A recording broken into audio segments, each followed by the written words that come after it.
Hi everybody, I apologize for running a little late today. Whew, these technical difficulties. I'm trying to work out this share screen here. So as you can see to my left is the PRS study group, PRS3G, the first slide in session 1. Thank you all for who all are here. Let's get started. All right, and as you can see here, we want to go through the introductions and talk about our 4 main targeted topics of the PRS3G. It's the peer-to-peer relationships, recovery and wellness tools. It is the ethical code of conduct and advocacy. Now, those are going to be our main target topics going forward with this study group. And this is our live agenda. So thank you all for your support and your presence. Take time to read through the live agenda. You know, all titles and things may change moving forward. These are the rules. These rules apply in all aspects, whether we're here in the group or whether we're live and in person. So take a couple minutes to read through the rules. Please respect each other's personal thoughts and needs. Please do not use derogatory or insensitive language.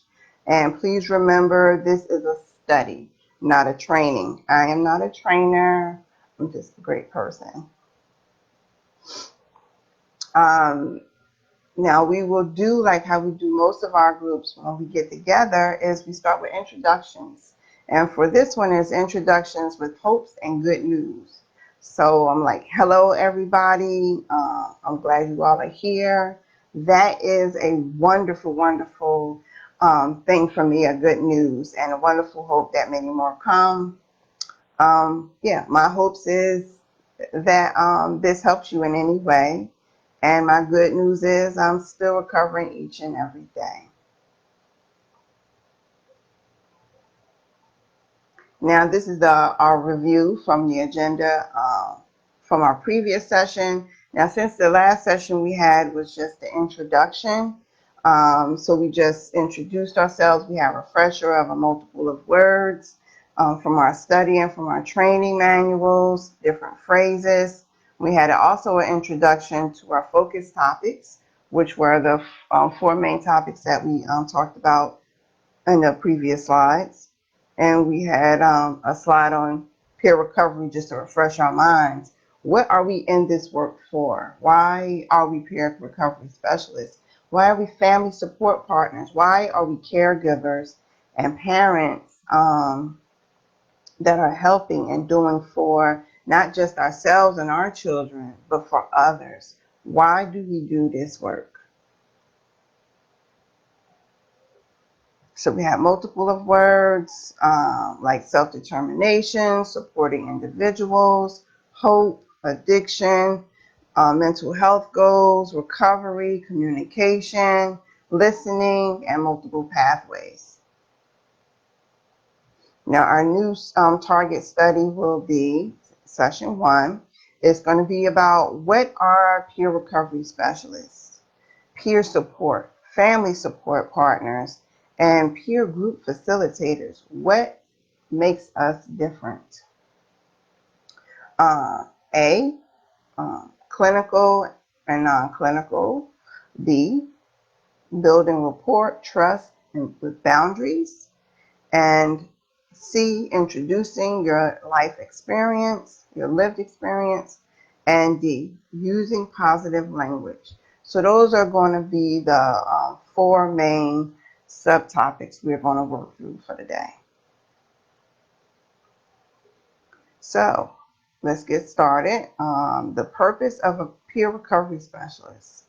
Recovery and wellness tools. That's going to be for our next one in session 2. And that is the end of the agenda for session 1. There are some links here to the study guide. Many of you should or may have already have your study guide with you and going through it as we go through the material, and that will help you out greatly, as well as your training manuals. So I'm going to drink a sip of my green tea here for the morning.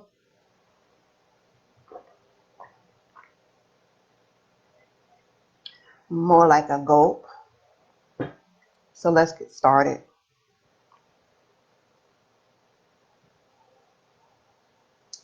Guiding Principles of Recovery from Samsung. Recovery emerges from hope. Recovery is person driven. Recovery occurs via many pathways. Recovery is holistic, and recovery is supported by peers and allies. Recovery is supported through relationships and social networks. Recovery is culturally based and influenced. Recovery is based on respect. Recovery is supported by addressing the trauma. Recovery involves individuals, family, and community strengths and responsibilities. Now, to our targeted study. Peer-to-peer relationship, building a rapport, and earning trust, sharing your experience, positive language, and much more will be what we'll be covering. Stages of change. You can all look through your page 165 in your training manual. Should have more information on the stages of change. Note that.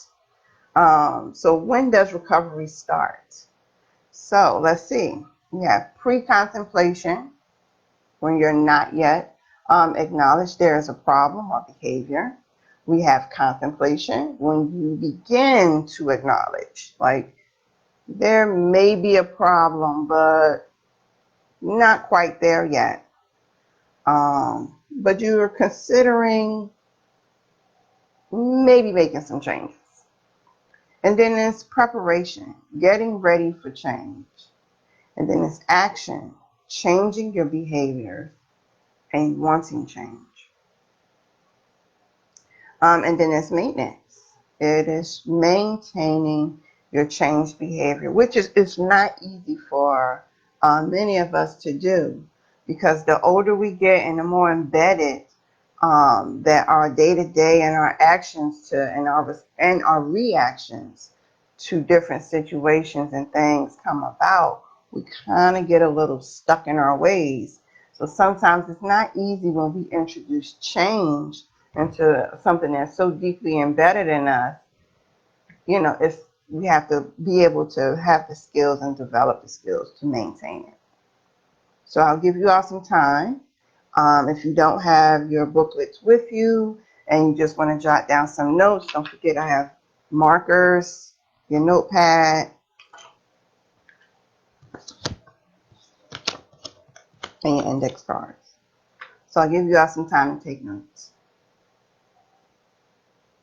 And it's page 165 of your Peer Recovery Specialist Training Manual.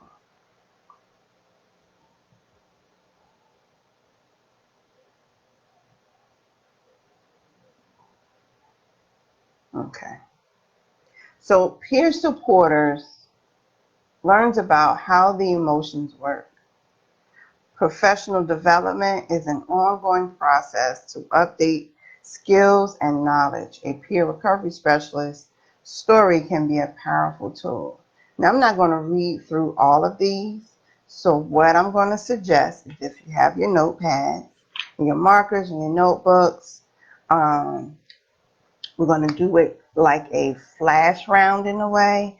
and I'll pop it up there, and I'll give everyone a chance to take notes, and we'll just read through some of them as they go.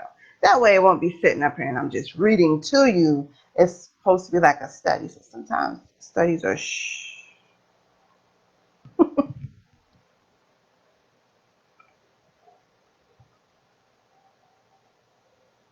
Positive, hopeful, inspirational, and motivating.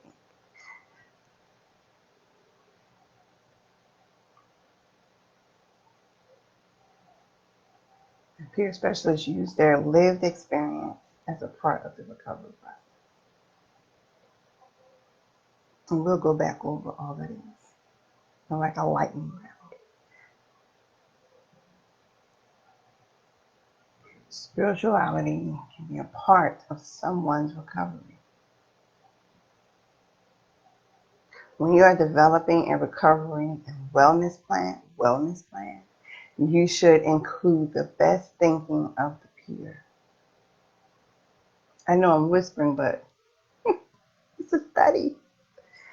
Empathy means listening for the feelings behind the person's words, validating their feelings. And I know that's not easy for some of us sometimes, because when we're listening to someone's story, we begin to think solutions to what they're saying, or we go, aha, I've been in that situation before. I got this. But what we need to do is calm our inner selves when we're listening and speaking with someone to really hear them, because it might not quite be the same. And they might not be looking for the solution. They might just be listening, wanting you to listen to them. So listening behind the words, not just, they're not hearing me what I'm telling them. So their problem or their issue might not mean that they need someone to listen or hear them. It might be, they're having problems to communicate to that person what they need. Words behind. Don't get me started. Someone recovers once they decide that life will be different. Believe they have a future. Learn how to manage symptoms. Recovery is nonlinear. And some of this information is also in your manual on page 173. If you want to jot that down. And I think the most important part, with many people, especially going through suicidal ideations, is to start believing that they have a future. It's easy for us to tell someone, oh, you have a bright future ahead of you. Things are going to change. Your life is going to be great. But if that person doesn't feel that their life is worthwhile, or they're going to have that great future, or anything is going to change, they'll still have those thoughts and those feelings of not wanting it to last. So please be very careful and listen to the words and the meaning behind the words, because not all of us can see a future or understand what it means, because we've been going through so much turmoil. We might not be at that process where we're recovering. We're still trying to figure out the pieces, and then it's, what are we recovering from?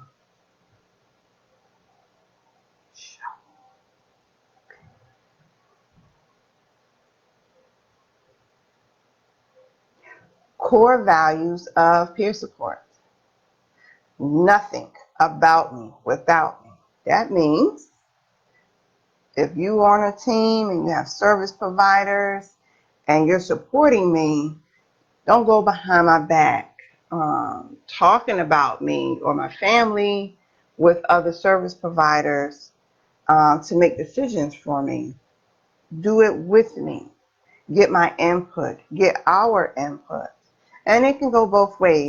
With the families and different family members, can also talk to different service providers behind another service provider's back, or not informing them of everything and saying how they like the service, don't like the service. You have to be all inclusive. So nothing about me without me. Peer support helps others find their own voice. So once we work with you and provide these skills of learning how to look for resources, talking during meetings to say what it is that you need to say in the way that you need, understanding what you need to be comfortable and to also advocate for yourself. So once a family or a parent has those skills, we have done our jobs. And peer supporters know how to build trust, accept people, and meet people where they are. And you start from there.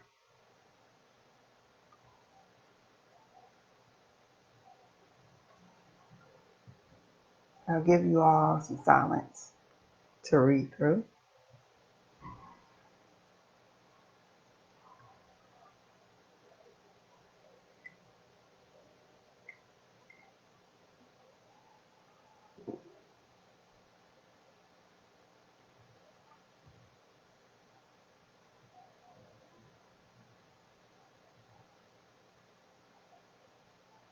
Mutuality.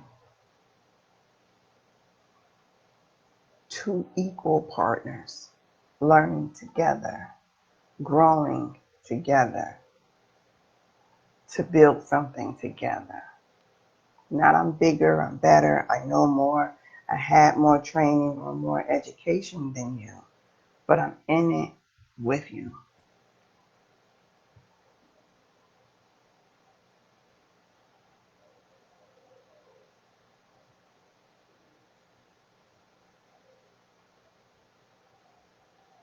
Person-centered, non-judgmental, and empowering language.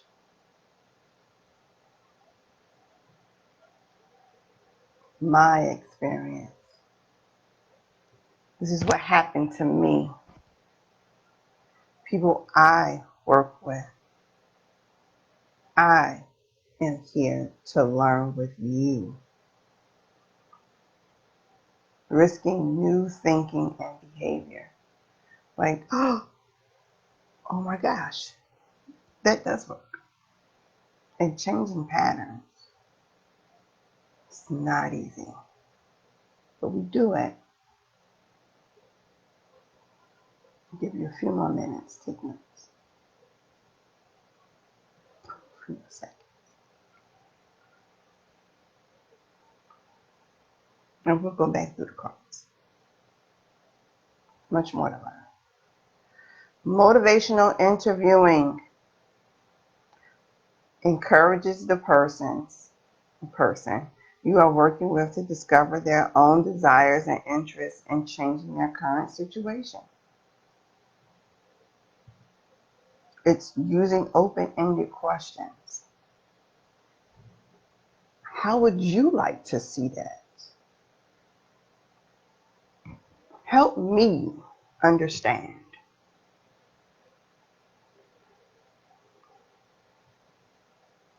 Affirmations. I am enough. I can. Today I will.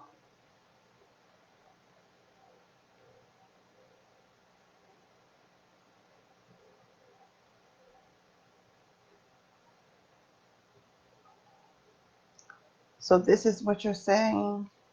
Is this what I heard?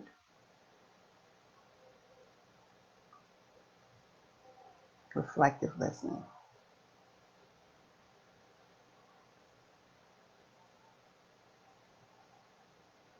Summaries. Reframing.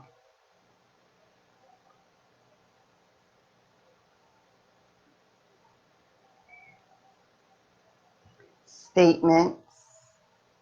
Validation. Reflective statements.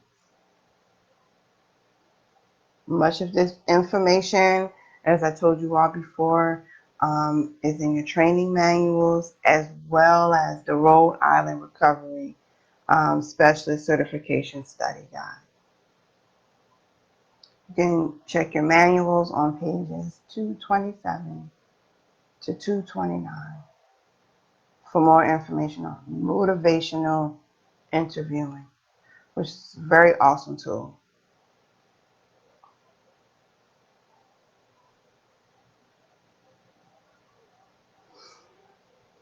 Now we're pulling out the big guns. Sharing your story.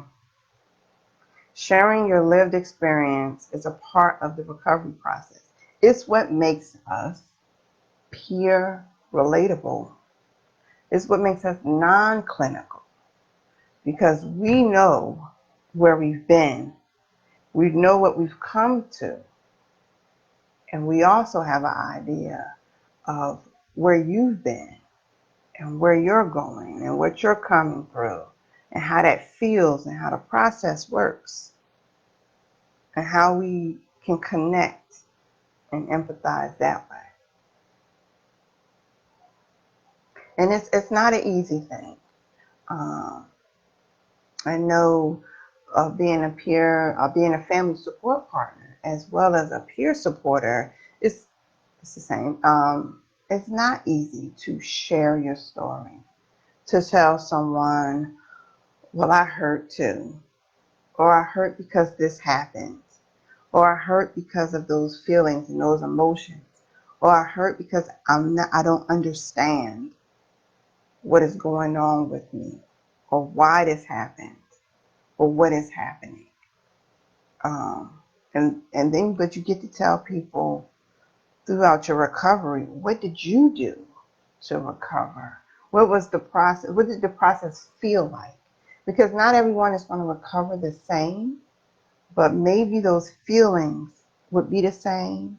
So if I tell you I started feeling more confident in myself, that might be something throughout your recovery or that family's recovery or that person's recovery. They might be like, you know what? I started to feel confident too. I didn't take that path to feel that confidence, but to recognize what that feeling is.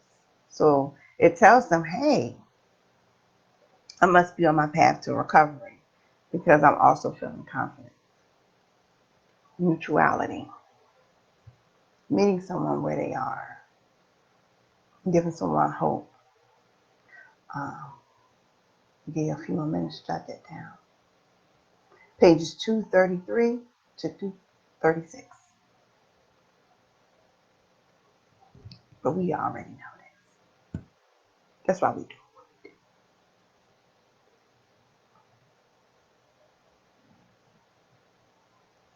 Build a report before sharing too much of your story. Because we know what to tell and when. Know your audience. Relate to the person you're working with. Ask yourself, how can you build rapport? Will it be with feelings, emotions, or the situation? This gives you the opportunity to find those commonalities, because you don't want to go outside yourself and re-traumatize yourself, telling your whole story to someone that has yet to build that rapport and that comfort with you to get anything from it. But then you have these emotions that's on top, and it's like, now how are you going to help them, because they've told you that your story hasn't benefited them. So it's very, very important that when we meet someone and we talk to anyone, that we start building that rapport, building that trust, and listening. Because once we start listening to what they're saying and understanding those words and those meanings behind those words, then we can say, yes, I know how that feels. Yes, I've been in a similar situation. Yes. Oh, just yesterday, I understand. You are right. I feel what you're saying. It be like that sometimes. Then we can tell a small part of our story, or we can tell a little bit bigger part, or multiple parts over time as needed. We don't have to come out and expose ourselves to people that yet understand who we are either. We go in this work to understand them, to help them, but we also need them to know who we are and why we're there. I'll give you a few more.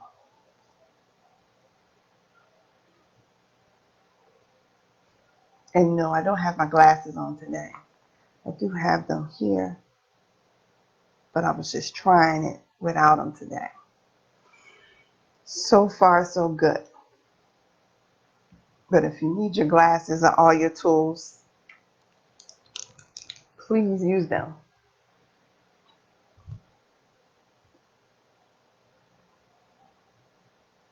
Culture competence. This is a very big topic here. So we're just going to touch on it, and I'm going to let you go with your notes and your information, because I know many of us have very strong feelings about culture competence. So what is culture? A system of shared values, traditions, norms, customs, history, arts, folklore, and institutions of what is shared by groups of people. With all the differences in generational background, visions, um, understanding health, institutions for learning, spirituality, and everything. Culture is what makes your family your family. It what makes your community your community. It's what makes you you. And a lot of us don't understand different cultures or why someone prefers this to that, potato. But we all know and have in common so much. And then that's how we are able to relate to one another. Because no matter how we decide to dress or read or learn or what we believe medically or spiritually, somewhere in there, we all know how something feels, how something hurts us or makes us laugh. We all know what it means to want to care and love for someone that needs us and sometimes feel as though we don't have the right tools. And that goes all across the board in so many cultures. This just goes back to listening. Really, really listening. And then not just listening and interpreting in our way, but listening and asking questions. Is this what you mean by that?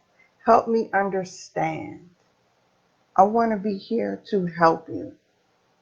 How can I relate?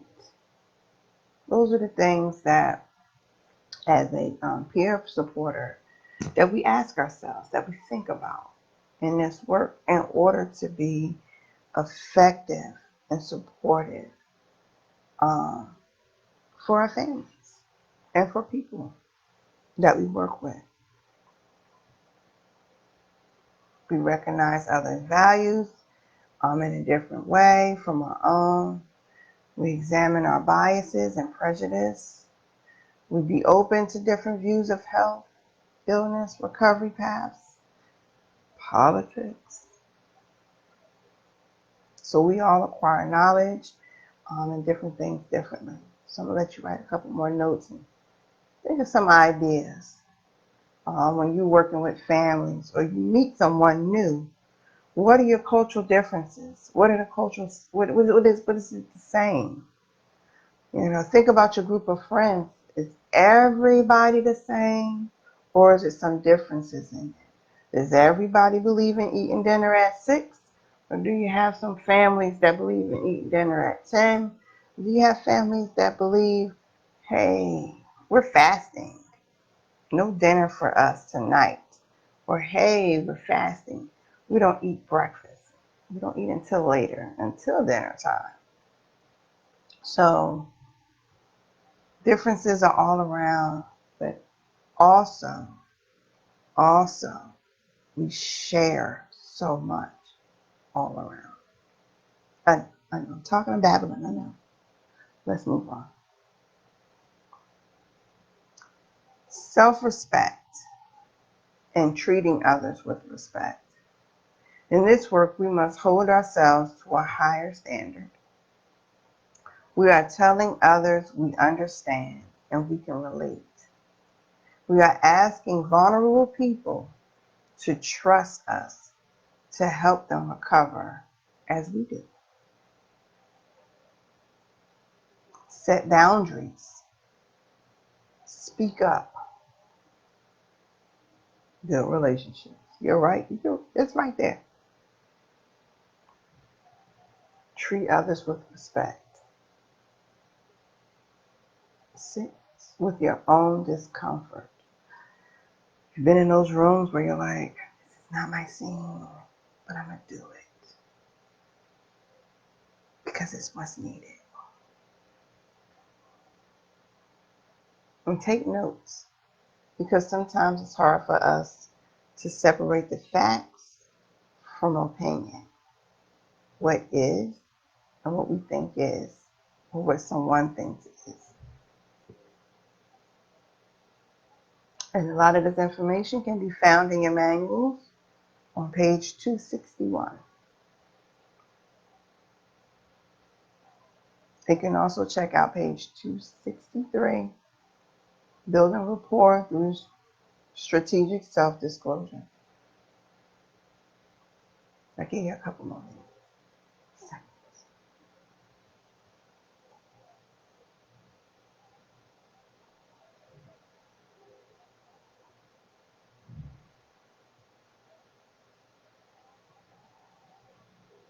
Hope.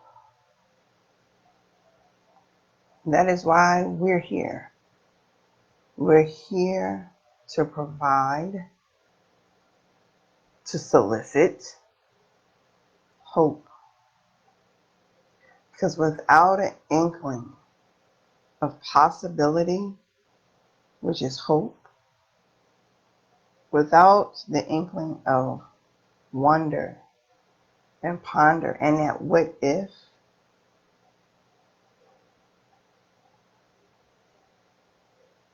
we would not be here.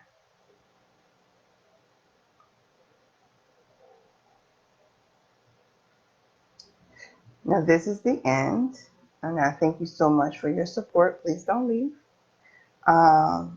If you have any comments, please leave them, or any questions, please ask. And these are the links. I'm going to go by the slides one more time because this will not be published until a later date.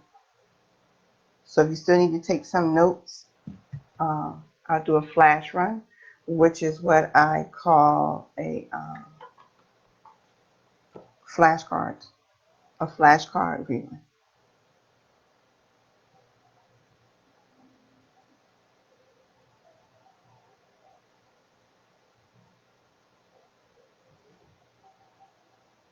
In 1 second.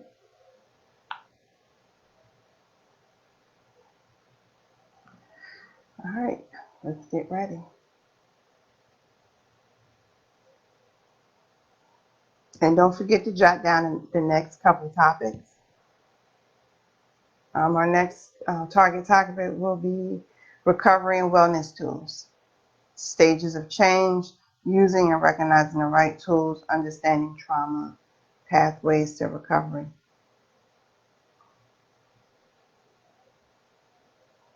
And then it will be ethical code of conduct, understand cultural competency, non-judgmental behaviors, maintaining boundaries, service approach, conduct, and much more. And then advocacy. That'll be our last. Well, it'll be our last study session, but it won't be our last session. I'm hoping after this that we can just do a lot more work, different types of trainings, focus in, laser in on different things to just have a big commentary about information and resources. Okay, so we're going to get ready for our lightning flashcard round.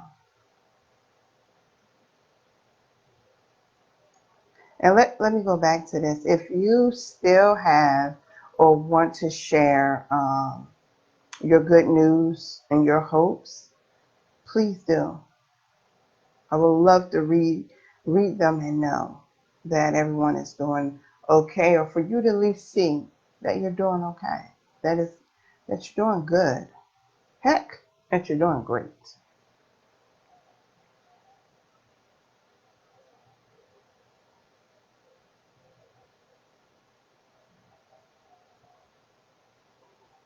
It's a lot, isn't it? How are you all ready? Begin.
Thank you all so very much. You have a wonderful, a blessed, a happy, a confident, a motivational, extremely wonderful day. And don't forget that there's a lot of events going on around in the city of Richmond. If I'm not mistaken, they're having a Black History or some type of program in Petersburg. But I know they said free and they said food. So I'm sorry, I don't have the information with me. But please look it up. Go out to Petersburg. Support them out there and their events that they're having. I believe it's great. I go out there every once in a while to support something that they have going on, whether it's a yard sale or it's an event where they're raising money for the children's school and school supplies. They do a lot of good things out there often. We have a women's expo coming up here shortly.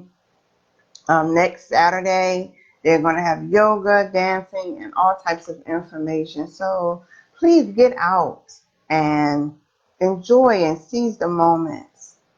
You have a great day. Thank you for sharing your morning with me.